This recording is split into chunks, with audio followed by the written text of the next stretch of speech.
every Sikh is supposed to maintain the 5 Ks. The first is the kesh, the uncut hair.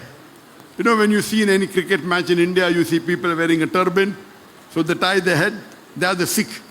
So the first K is kesh, the uncut hair. Second is kanga, the comb to keep his hair clean. The third is the kada, the metal bracelet for strength. Number 4 is the kirpan, that is the dagger for self-defense.